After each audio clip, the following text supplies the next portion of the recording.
ఏపీలో పేదల ప్రాణాలు గాల్లో దీపంలా మారాయి. ప్రభుత్వ ఆసుపత్రుల్లో రోగుల అత్యవసర చికిత్సకు మందులు కరువయ్యాయి. కొద్ది రోజులుగా ఏపీ వ్యాప్తంగా గులియన్ బారే సిండ్రోమ్ జీబీఎస్ కేసుల నమోదు పెరిగింది. దీంతో పాటు మరికొన్ని ఇమ్యూన్ సంబంధిత వ్యాధుల సంఖ్య కూడా పెరుగుతోంది. అయితే వీటి చికిత్సలో వాడే ఇమ్యూనోగ్లోబులిన్స్ ప్రభుత్వ ఆసుపత్రుల్లో అందుబాటులో ఉండడం లేదు. కర్నూలు, విజయవాడ, ఏలూరు, మచిలీపట్నం, తిరుపతి, నంద్యాల, విజయనగరం, పాడేరు మరికొన్ని జీజీహెచ్ల్లో ఇమ్యూనోగ్లోబులిన్ ఇంజెక్షన్లు నిల్వలు లేనేలేవు.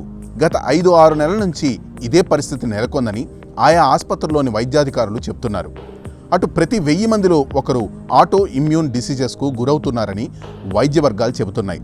జీబీఎస్ బారిన పడిన వారిలోనూ స్వీయ రోగ నిరోధక శక్తి దెబ్బతిని ప్రాణాల మీదకు వస్తుంటుంది. అందుకే రోగ నిరోధక శక్తిని పెంచడం కోసం చికిత్స సమయంలో ఇమ్యూనోగ్లోబులిన్స్ థెరపీ ఇస్తుంటారు. ప్రైవేట్ ఆసుపత్రుల్లో ఈ ఇంజెక్షన్ ఖరీదు 20,000 నుండి 40,000 వరకు ఉంటోంది. ఇంత ఖరీదైన ఇంజెక్షన్లను కొనుగోలు చేసి చికిత్స చేయించుకోవడం పేద మధ్యతరగతి ప్రజలకు భారం. ఇక వివిధ ప్రాంతాల్లో జీబీఎస్తో పాటు ఆటో ఇమ్యూన్ డిసీజెస్తో బాధపడే చిన్నపిల్లలు చాలా ఇబ్బంది పడుతున్నారు.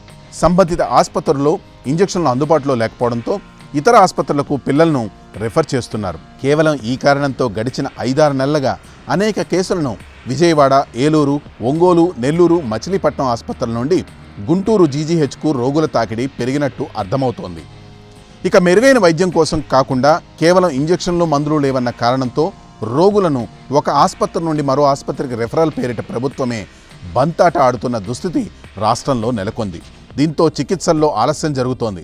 దీని కారణంగా రోగులు ప్రత్యక్ష నరకం అనుభవిస్తున్నారు.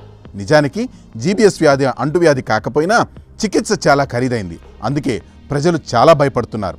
ఈ వ్యాధి సోకితే ఇమ్యూనోగ్లోబిన్ ఇంజెక్షన్ చేయాల్సి ఉంటుంది. ఒక్కో ఇంజెక్షన్ ఖరీదు తక్కువగా 20,000 ఉంటుంది.